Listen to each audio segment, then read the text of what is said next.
Hi, I'm John Rodriguez, and this is my creative critical reflection. While looking over my product, I believe that it is clear that it cleverly both used and worked around common skateboarding magazine conventions in a coherent and effective way, perfectly matched for my pursuits.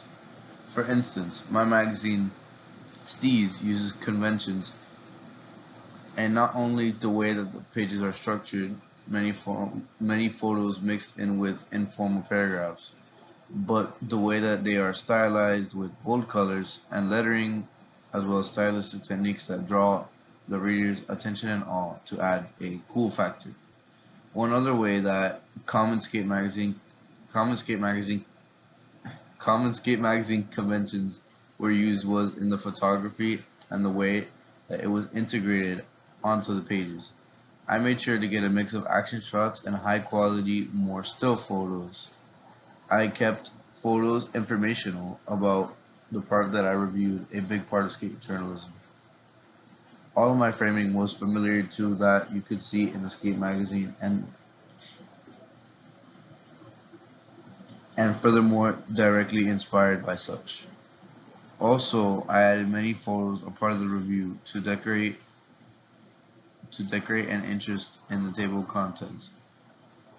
One other bigger convention, and most importantly, I had a large skate photo with the logo edited over it as my cover page, which is a staple to any skate magazine post Thrasher.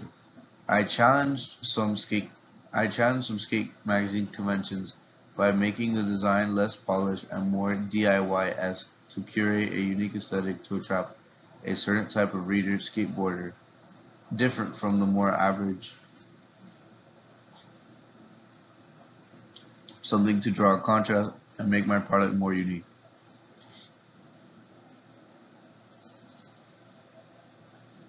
So overall, both the careful adherence to and purposeful deviance from skateboarding magazine conventions work to appeal to and most certainly not alienate any skateboarder or curious reader from consuming my product and media.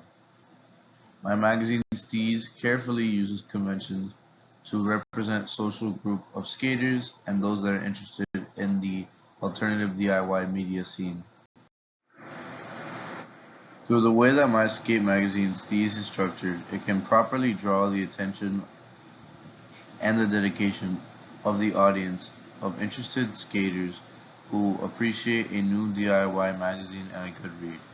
It doesn't just entertain them for a short period, but does something much more powerful, purposely creating longtime fans who will share an appreciation of the art and product for long ways to come. This extends from the subject matter of the photos, from the style to the beauty behind every page. Specifically in subject matter, I feel that writing my articles as reviews or in ways like reviews gives something for readers to consume and after a while rely on. If readers have something to rely on before they buy a new product, when a new product comes out, every time they're in the situation, they will always circle back to the trusted opinion and verified source of skate information like a magazine like Steve's. In the photos, simply, the better the photos, the more people will be interested and tap into the magazine consistently. In this aspect, I feel like Steve's delivers. While the photos may not always be necessarily professional in nature, it is this aspect, along with the the regardless quality and consistency that draws in skaters. A skater with good media literacy would perhaps be able to tell that my photos are well thought and planned, with hours put into framing and getting the right shot, and many more put into editing and careful placement and incorporation into the magazine. With the style of Steez, I feel that nothing more will appeal to and engage with skaters for a long stretch of time than a colloquial and friendly style. This expands beyond just the text and the register at which it is written, but the editing and feel on every page. Something that is genuine, true, trusting is more the type of thing that skaters would like to see and is more the type of thing that skaters would like to see and read, other than something overarching, authoritarian, and overly commercial, which is debatable. The magazine will assure them of this. Furthermore, with the beauty behind every page, the readers will certainly appreciate my apparent effort put into every page of the magazine. The colors, photos, substance, and aesthetic come together to make some form of artwork on every page that readers would be prone to engage with. Finally, everything in my magazine culminates to how it's aesthetic and something almost akin to a world built around steeds. With this established, it is easy to distinguish how the product would be distributed in real life. Due to the grassroots DIY nature of the magazine and the appeal of the design and subject matter, among many other things, it would be most fitting if the product was sold as a zine, hand traded around. No barcodes, no publishing label, just a tag for $5, sold at a skate park or a local music show between friends. So, in the terms of production of magazines, photography, blogging, and making a product itself, my skills have developed and improved massively. The creation process of Steve's and in specific all of the aforementioned was a massive journey that saw me struggle a lot initially. However, over time, my methodology became more consistent in all these aspects, and the quality of my blogging and of the magazine itself saw massive gains. With this skill that I had gained in the final times of the magazine, I was able to refine the smaller details in Steez and my blog to create a greater overall product with equal quality across the field. Before the entire creation process, I was not much of a magazine consumer, and while I was a reader of certain magazines that influenced my style now, I still had no idea how I could produce a higher quality magazine that was actually viable in a world full of judgmental audiences, especially skaters, and an oversaturation of the press media market. This experience effectively taught me this process and the theory behind magazine production. From writing text and my review to the arrangement and magazine editing, I learned how to create a magazine using conventions from scratch, things very valuable in the sense of journalistic experience. Furthermore, it could be said that I improved upon each individual task or skill I was faced with in the creation process. For instance, my writing saw noticeable improvements in not only the quality of my work, but the range of things that I could talk about within my work. I improved at editing in general with a wide array of many things, from pages to photos that I needed to edit. I also needed to edit my writing to make it all fit together for the reader page. All this editing led to a direct improvement of my skill in the use of many tools, apps, and websites like Pixlr. Editing pages helped me learn articulation and a greater knowledge and mental map of the site, handy for any future work that I might do. Nevertheless, over any aspect of making the magazine that I improved on, the one where I saw the most strides in was photography. With this experience from the creation of the magazine, I honed in to all the basic cornerstones of not just good skate photography, but good photography as a topic and art overall.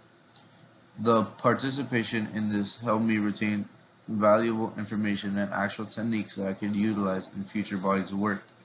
For example, I learned how important framing is in skate photography to not only make a trick look good, but to make the photographer look like they know what they're doing. These raw skills learned in skate photography will carry on to any sort of photography that I might do in the future. Moreover, in skate photography, knowing when to record or take the right shot is one of the most important parts of being a photographer. Once a trick is done, it's done, and the same exact thing could be said for shots and scene in the real world of photography. In all, In all, my production skills have changed as well as massively been proven better along the experience of the creation of Steez in a number of aspects.